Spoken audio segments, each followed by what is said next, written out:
Alright, couple of quick caveats before the video.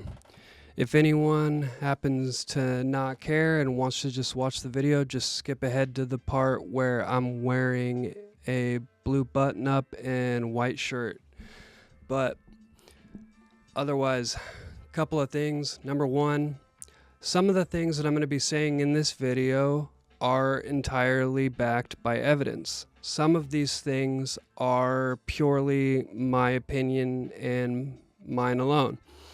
So I've given everybody the benefit of the doubt here, and I'm assuming that people are able to know when I'm expressing an opinion versus stating a fact, especially because I will be providing evidence for many of the facts throughout. So I just wanted to get that caveat out of the way so that the government can't sue me and say that the Army did a bunch of crazy illegal stuff. The other thing is, this is my second video and the first one that I've ever tried to edit, knowing absolutely nothing about editing whatsoever and trying to learn Adobe Pro, which is a pain in the ass. But I'm getting better, and I will continue to get better. The delivery, the flow, and the quality of video will continue to improve as time goes on. So for those of you who are sticking it out and bearing with me through this process, much appreciated. Thanks. Now enjoy the video. Over $500 million of your money and mine have gone down the drain, and it went toward a firearm that may be responsible for accidental deaths and injuries. But what if I told you that it gets worse than that? It's been confirmed that the US military chose this handgun, knowing of at least some of its issues, but not only cheated testing to make that gun the winner, they're doubling down on that decision to the point of possibly throwing a United States airman under the bus to avoid accountability. In this video, you're not just going to learn about SIG's P320 controversy. You're going to learn about what is possibly, and in my opinion, based on the evidence, pretty likely one of the biggest scandals in our military's modern history. A $580 million procurement disaster that is at the center of new controversial injuries and deaths right now. It's been widely circulating that the SIG P320 has some very serious controversy around it. Since there may be some people here who don't know all the details, I'll briefly summarize some of those points. And if you're unfamiliar with firearms and just interested in knowing what's going on, I'll try my best to explain the most important pieces in a way that's easy to understand. The SIG Sauer introduced the P320 pistol in 2014. Upon release, it was very quickly adopted by both civilian users and hundreds of law enforcement agencies around the United States. However, by 2016, there were numerous complaints and subsequent lawsuits filed surrounding the P320 and how it was being alleged to fire without the trigger being pulled. Now note the year, because this is going to be important later. Now, since that time, more and more instances of this occurring were being noted, sometimes even being recorded, and in many cases being compiled into class action lawsuits. Some are ongoing, and many have been filed just within this last year. Honestly, there are so many different lawsuits involving SIG being sued and then SIG countersuing that I'm just going to show a list, but just know that this is not the full list because it's a lot. Now, many of you might be thinking, okay, so this definitely sounds bad, but what's the big deal? I mean, I've heard dozens of stories of gun manufacturers having mechanical issues. Just fix them, send them back out, and move on. You might think so on the outside looking in, but there are a few things that make this situation very different than any other you've heard like it. Very specifically, the first major problem is the issue itself. Now, typically, when manufacturers have a defect in their firearms, it's usually something like a drop-safe issue. Kind where if you drop your gun at a certain angle, it might cause an unintended discharge. Or an out-of-battery discharge, issues when the bolt or the slide is not fully closed, but then the gun fires anyway. Or just general stuff like defective parts. But SIG's P320 defect is not that. In fact, to my knowledge, which to be fair, I could be wrong, but the way the gun community is responding, I feel like I've got the right idea. Okay, we're essentially talking about a defect that's so bad that you don't even have to be touching the gun. Even just the kind of jostling around that typically takes place when a gun's in a holster or, say, being set down on a desk. This isn't just a major problem. This might actually set the modern handgun record for one of the worst problems that a gun manufacturer has ever released to the public, which is what leads us into problem number 2. All right, everybody. It is now time for everybody's new favorite YouTube segment, Autistically Over Explaining the Obvious with Josh. So here we have a 9mm handgun that I will show you is safe, promise. And also there is nobody here to be flagged. No need to worry about that. Okay. I don't know if you can hear that. No, it wasn't registering. But you didn't even see the movement, but you can just hear just the slightest little movement. That's all it takes. That movement right there. That's it. And so jostling in a holster, taking it off of your person if you are, say, an Army personnel, and setting it on a desk, that's all the movement it takes for a round to be discharged from the weapon, to be fired, unintended. And there's multiple videos of it, but there's a YouTuber we'll talk about in a bit that actually, COVID, man, that actually covers it and shows that not only is it possible, it's probable, and it's repeatable. This has been your weekly ISM vid. Now, generally, when this kind of issue occurs, the best thing to do is to take these concerns very seriously and, in a rational, professional manner, provide an announcement that you are reviewing the product. Do a recall, as has been the case of many guns past, and issue a commitment to learning and doing better moving forward. But this is SIG. And apparently they've had a recent change in management because they went from having a great name in the industry to seemingly trying to set a new speedrun record for a major firearm manufacturer, tanking their reputation and entire business beyond repair.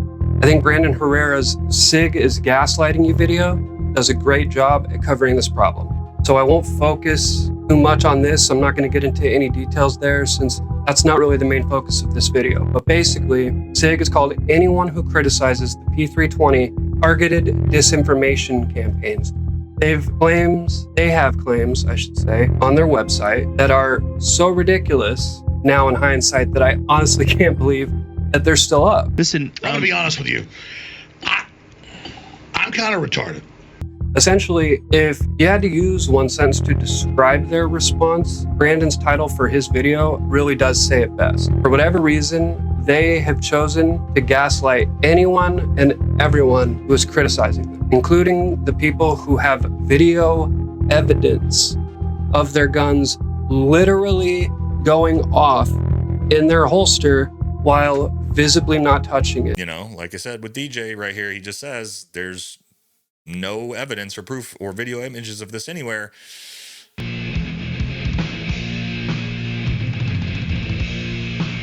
Okay.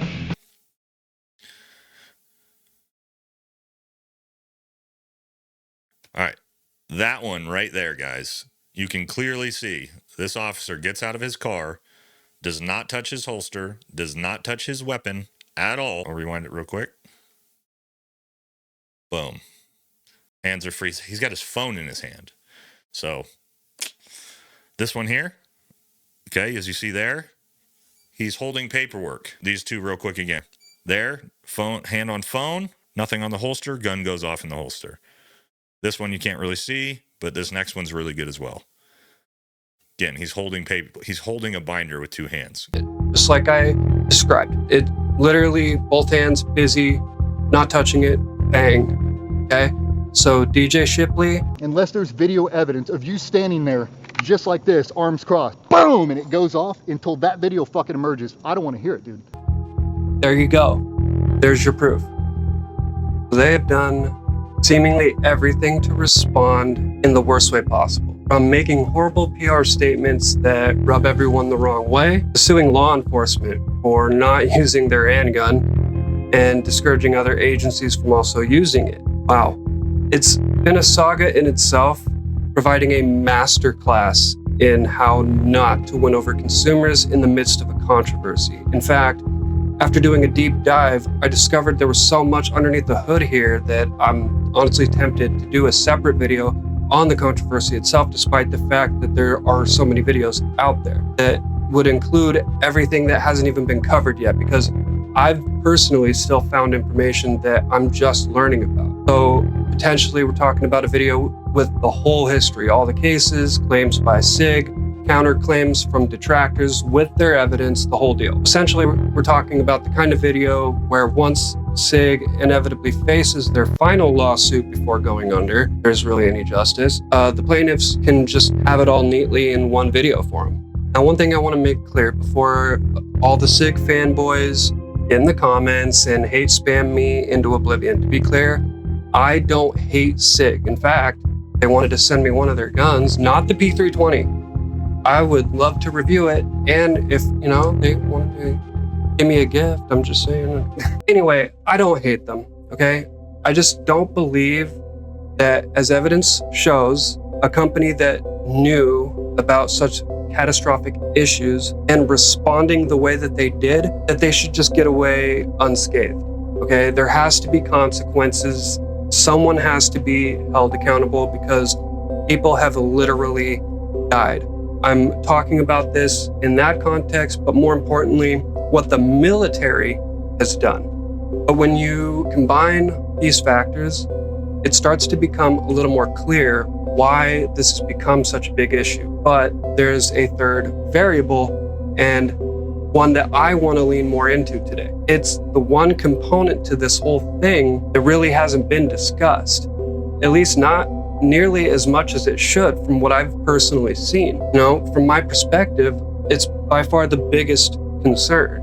So in 2015, not long after the release of the P320, the United States Army announced a request for proposal, or an RFP, for a modular handgun system, MHS. So this was a big deal, right? The last time that a service pistol had been replaced was the adoption of the Beretta M9 in 1985. But before that, it was the Colt 1911, or the M1911, designated for the year it was implemented for service. So that gives you an idea about how often our government likes to adopt new small arms platforms. So as a result, as you would guess, the competition drew a large group of various pistol manufacturers, including the obvious incumbent and manufacturer of the M9 Beretta, who offered a couple of updated variants of the M9A3 Glock, with a variant they would later sell as the 19X, FN with their 509 variant, CZ offering a variant of one of their P09s or E/09s, I'm not really sure, sorry guys. Smith & Wesson with an M&P prototype, SIG Sauer, of course, and there were even some wild cards in there like STI Detonics and Sphinx. But by early 2016, the Army had whittled it down to 3 finalists, including SIG Sauer and Glock, along with one other finalist, believed either to be Beretta or FN. Now in 2017, the Army officially awarded SIG Sauer with the contract. This contract spans 10 years, with the first order being worth $170 million, and the entirety of the contract being worth $580 million over that 10 years. This, ladies and gentlemen, is why I wanted to make this video. We've established how rarely the US military makes these kinds of changes. Considering that, along with previously well-established firearms manufacturers that have long tested themselves both in the civilian market and in the military context, like Beretta, Glock, and FN. These are notable manufacturers that had already previously had contracts with the military and were battle tested. Even though this contract is for the new MHS, the military was also replacing the M4 rifle and the M249 SAW or squad automatic rifle. So what this means is that whoever wins one contract, if they were submitting proposals for all of the RFPs, the value is enormous.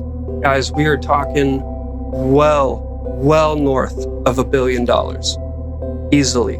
Now, remember when I said to note the year the problems were first being identified and I told you it would be important? This is one of the reasons.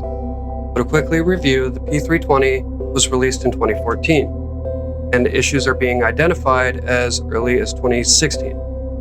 The Army first issues an RFP in 2015 and then awarded SIG the contract for the same handgun in 2017. This begs the question, did the Army know about any of these issues? Well, stay tuned to find out. Until about right now, because the answer is yes, in fact, they absolutely knew.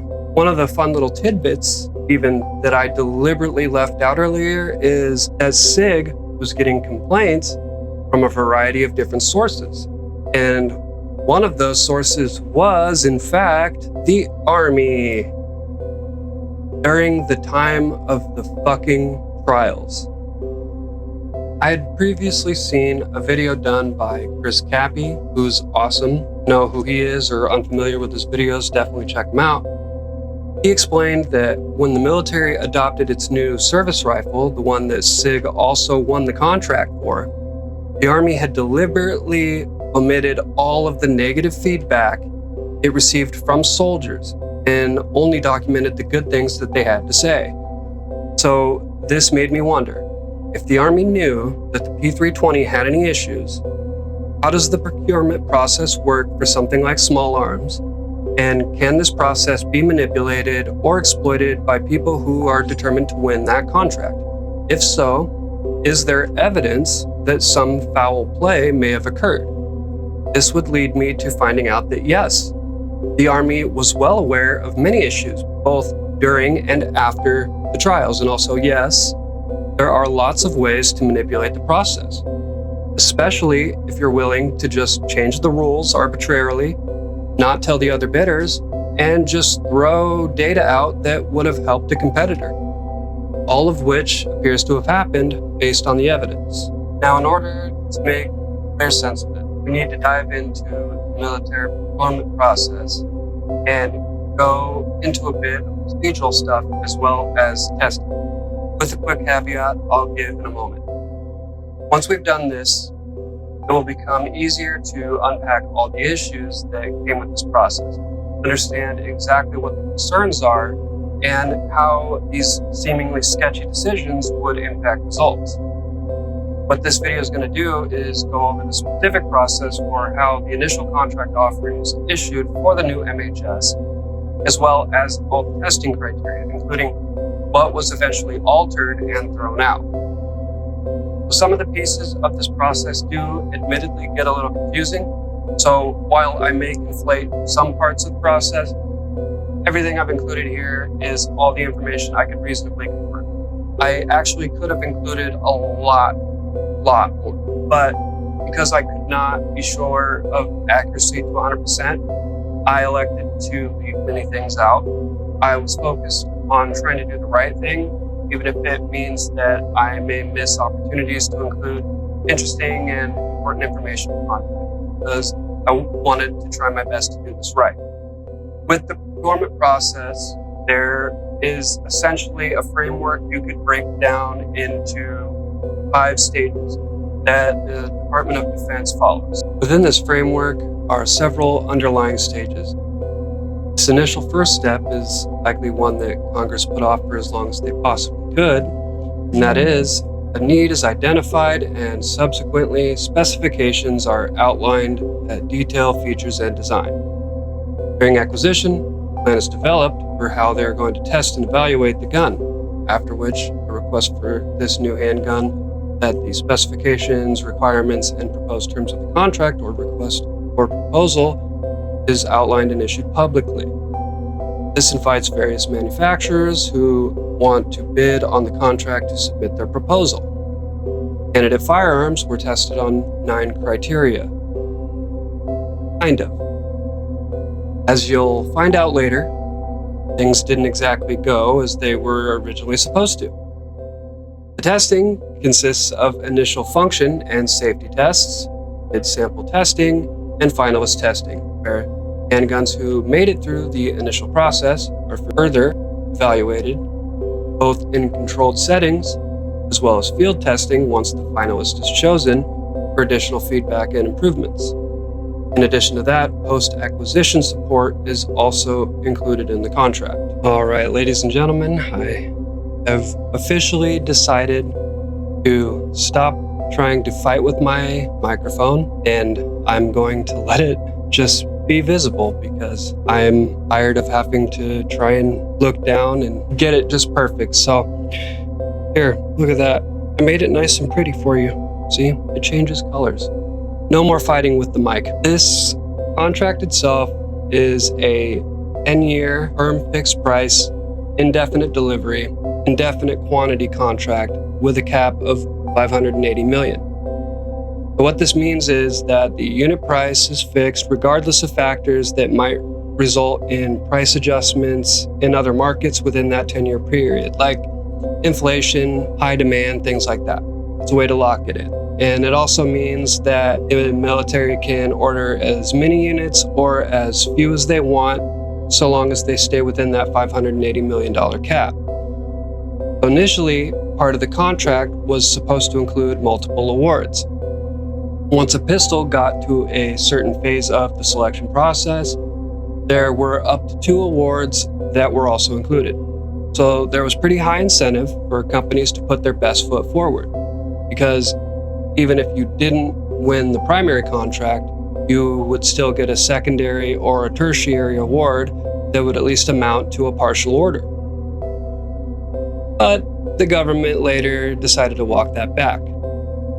Glock, who technically placed second, understandably protested this outcome. As a result, there was an investigation done by the Government Accountability Office, or GAO. In that ruling, the GAO describes 2 phases, M and H. During the M phase, the initial proposals are looked at.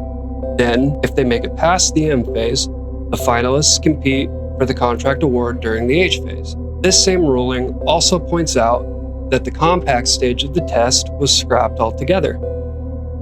Not because the test wasn't done. It was.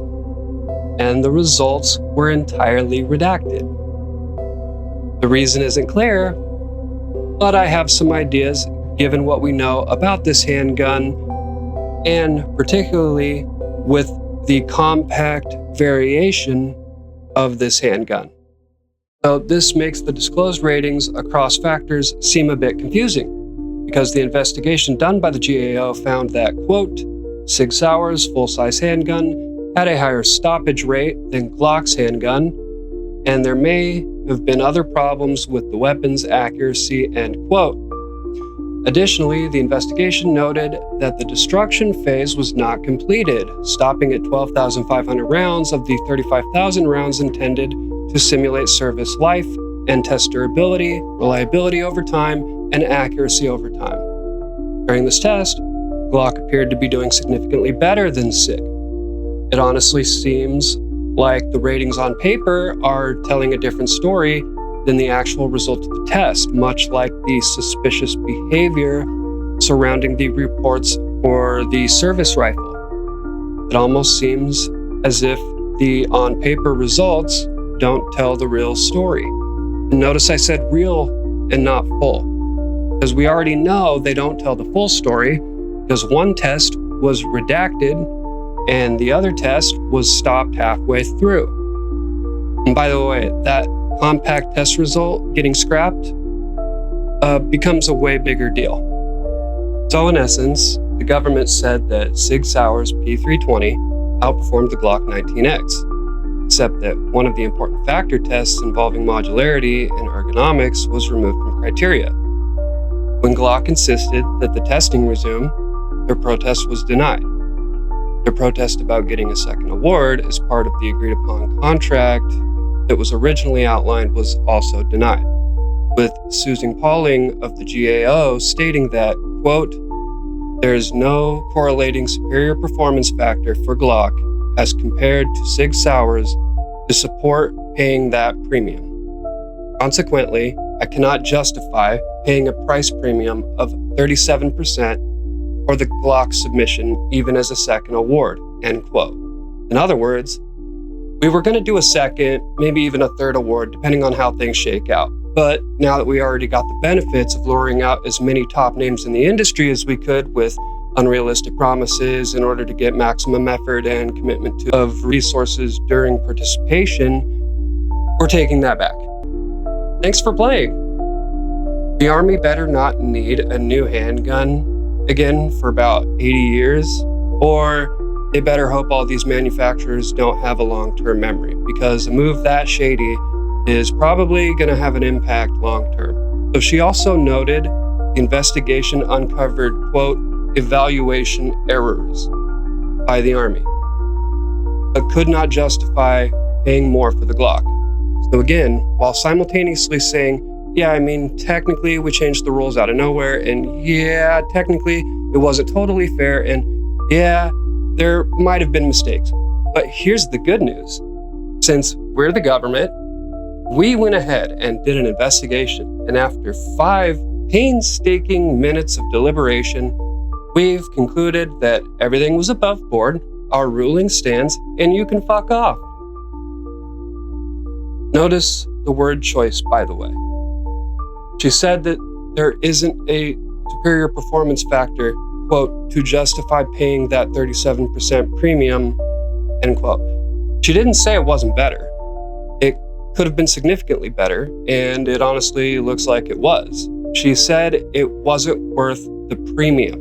These evaluation errors could explain why, during field testing, after formal adoption of the M17, or the military's version of the P320, issues started cropping up immediately. Field tests revealed that the gun could discharge when being dropped, and that there were issues with double ejections, with unfired rounds ejecting from the handgun. An engineering change occurred as a result, with SIG Sauer issuing a voluntary upgrade package to the civilian market. Now, I find it rather disturbing that what was the equivalent of a full recall for the military was only a voluntary upgrade in the civilian market. Kind of makes you feel like SIG really just doesn't give a fuck, but okay. Go f*** yourself. But go f*** yourself. Is that clear? I hope it is. Also, keep this in mind. These errors are part of the full-size handgun. The compact version of the gun, the part that got a free grade of outstanding for the ease of switching fire control units between frames, had its test results redacted. Folks, I don't need to tell you that the government or the military does not redact test results because they were so awesome that they just don't want to share them with you. And they redact stuff like this when they don't want you to know about it. They're hiding things they don't want you to know about. So to review, the government wanted a new handgun. The government submitted a contract offer and then altered the terms of the contract without telling the bidders. They had criteria for the handgun and found that, despite the confusing ratings, Glock appeared to perform better during the criteria they actually bothered to test. For some of the most important criteria that they rated SIG better at, they either didn't complete the tests or redacted them entirely, while also acknowledging that evaluation errors took place. This is one of the aspects of this story that actually made everything take so long to finish. There were pieces of this story that were so shady that it was hard to believe that I was understanding the information I was reading correctly. And so I had to do a lot of cross-checking to ensure that what I was saying was accurate, because I know these are very lofty allegations, but this is what the data appear to show. Then during field testing, multiple malfunctions started popping up, and then the Army fixed them, or rather, SIG fixed them for the Army. Based on all the articles and the reports I've read, essentially it boils down to this. SIG Sauer offered a modular handgun with ergonomics that the government liked because it liked the idea of having a weapon that was easily convertible from full size to compact with various configurations, and because of how aggressively SIG underbid the competitors. The Army didn't bother completing the testing because they decided they had a good enough handgun for the price that they were going to pay. The problem is, they were so pleased with the price that they appeared to have deliberately given SIG Sauer an edge by completely redacting the test data showing reliability, durability, and accuracy for the compact variation of the weapon, while simultaneously giving SIG an edge just for having it. Since Glock provided a hybrid variation of their handgun with different grips, instead of a modular unit that can be swapped between frames so that the gun can go from full size to compact. To me, that's a pretty big red flag. On the one hand, you scrap all the data about a gun's functionality and usability and all the most important factors for a firearm, while at the same time giving that same gun a better score than the competitor simply because you like the way that you can customize it. I'm not sure if this is totally apt as an analogy, but to me, that's like if an engineer, I'm a fucking engineer, had to rate two different car engines, and one of the engines had to have all of its data redacted from the public regarding safety, functionality, service life, and all the relevant things that an engine is designed to do. But then at the same time, giving that same engine the nod over the competition's engine because that particular engine was designed to fit two different vehicle frames, so you get two cars for the price of one. For those who don't know, Glock is not a super expensive handgun maker. In fact, most of the time from what I've personally seen anywhere I've ever gone, and when I've looked at prices online, SIG's handguns were always more expensive, anywhere from $100 to $200 more than a comparable Glock. So for the Glock to have had a 37% premium, even if you factor in the logistics and post-deployment support of the contract, a 37% difference is kind of insane. I would expect that from many different names in the industry. Glock is not one of them. The only way that SIG came in at a per unit price that made the Glock cost 37% more is if SIG chose to take a loss. This notion may sound absurd, but if you know there are multiple other contracts in it for you, along with having a 10-year-long marketing bonanza that gives you an accolade allowing you to charge a premium in the civilian market on all of your platforms for the next decade, suddenly underbidding starts to make a lot of sense. Here's the thing. I can understand wanting to save money if you feel something meets the requirements well enough, even if you don't get the very best. Depending on the cost differential, 37% is a lot if, hypothetically, you're only going from great to amazing. And I know that point's debatable. I'm not saying that it's right or wrong. I'm just saying I can understand. Even though our military has a lot of money and it spends all of it, part of having a powerful military isn't just spending a lot, but making that money count and getting the best value for the dollar. I also like to think that there are some people who work in the military that are trying to make our tax dollars count, which means spending efficiently, and so cutting costs where it might make sense. Where things get murky for me is when a little bit of favoritism turns into what seems to be overt manipulation of testing criteria so that you can award the cheaper contract. Even as multiple issues with a weapon you know most Army personnel are going to be carrying on them at all times are clearly present. We're not talking about the difference between one gun that's good and one that's better. We're talking about a gun that had to go through multiple fixes just to get through final testing before it was even completely adopted. The concern is amplified knowing negative feedback about the new rifle is also being suppressed, given how the pistol trials went.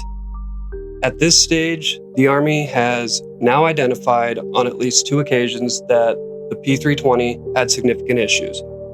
Even though it went through an upgrade program, because data are redacted and because there were undisclosed evaluation errors in the testing that the government acknowledged, we don't know how much regarding the full scope of the handgun's issues the Army might have been aware of. By now, cases were mounting and video evidence was starting to surface of uncommanded discharges occurring as SIG Sauer continued to assert that under no circumstances could the gun be fired without the trigger being pulled. More lawsuits were being filed, and eventually law enforcement agencies, notably ICE, were outright refusing to use the weapon and encouraging other agencies to follow suit. This leads us to more recent events.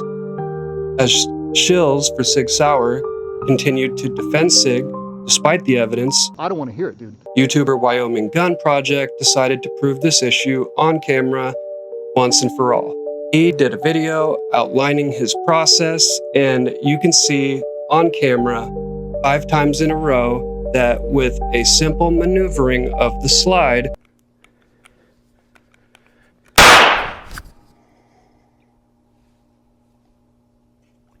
Did you see that? Holy crap!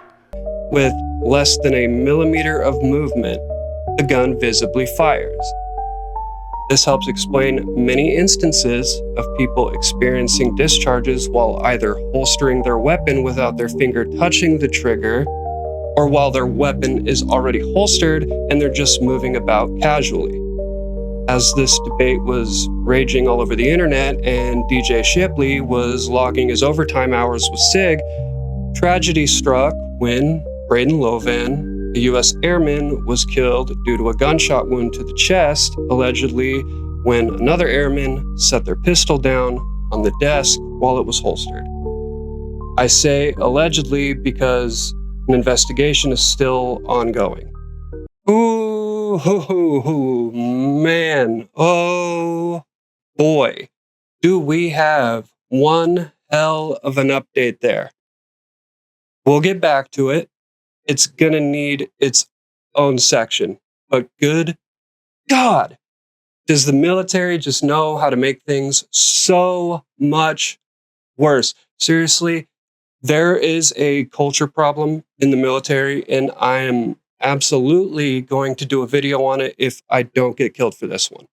What terrifies me about this situation, aside from the fact that a U.S. service member was killed, is that the incident is reported to have taken place and now confirmed it was a nuclear weapons facility.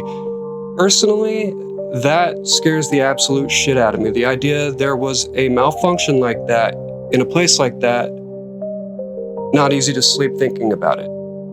But following this incident, the Air Force Global Strike Command paused its use of the M17 and 18. My understanding now is that they've resumed it. What's most unfortunate about this to me is that this is a situation that should have been prevented. Because prior to this incident, in April of 2023, a report was filed where, after an investigation, it was confirmed that a M18 handgun had an uncommanded discharge while holstered. It was also confirmed that it was not due to any kind of mishandling on the part of the service member and that the safety was engaged. A recent news article from Task and Purpose noted that other service branches have elected to continue using both the M17 and 18, despite several confirmed instances from 2020 through 2023 of uncommanded discharges occurring with service members during that time.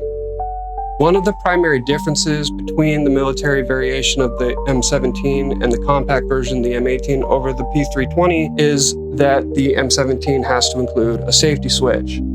And for the P320, this feature is optional. This could be a factor in reducing instances of the gun being fired, but as the evidence clearly shows, having a safety engaged on the P320 doesn't seem to matter, at least in some instances. As of right now, there are investigations ongoing as more agencies discontinue the use of the P320. But the reality is, the military is tangled up in a $580 million contract. To have to restart the process or try to switch to Glock, as it was the runner-up that was essentially tied with SIG at the time of testing, if not arguably performing better, depending on how you look at things, like whether or not it matters that a price difference of almost $215 million probably resulted in a little bit of data fuckery. Or if you care whether or not, depending on how you have your P320 holstered, that scratching your balls might result in you losing one. Little things like that. And the fact of the matter is, the logistics of making that kind of a switch on a dime would be a nightmare, and likely cost us much more than the original price, which the government already wasn't too keen on paying. And when I say not keen on, I mean to the point of reneging on their own contract. Likely what's going to happen is that the government is going to wait for more unfortunate incidents or outright tragedies that cause enough public outrage before they finally take any serious action. Then they're probably just going to engineer I'm a goddamn engineer. additional fixes that will likely eventually make the gun usable. SIG has made handguns before. They've been doing this for a long time. It's important to note, though, that this branch of SIG that's in charge of making this firearm is SIG Sauer USA, which is different than the European SIG Sauer that is known for its reputation in the industry. But even still, it's a handgun, not a 5th-gen fighter. They'll figure it out eventually. The issue that I have that pisses me the fuck off is that it's probably going to take too long. They're probably going to go about it in a bureaucratic-riddled, costly way that involves a sea of red tape and more money out of the pockets of taxpayers. But most unfortunately of all, possibly the death of more American civilians and members of our military.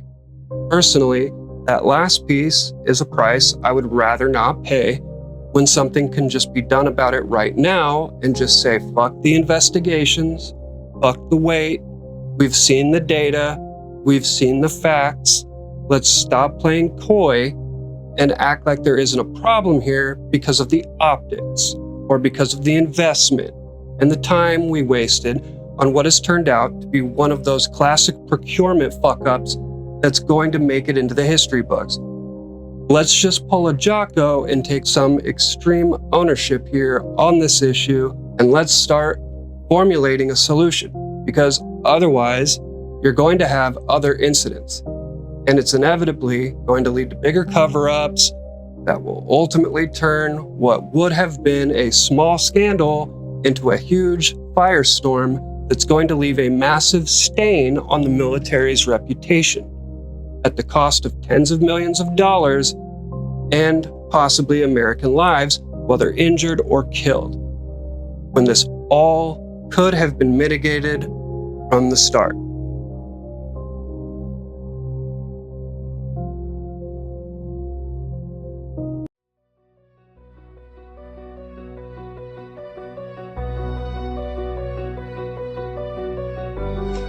It's jar off beats, baby. Let's go.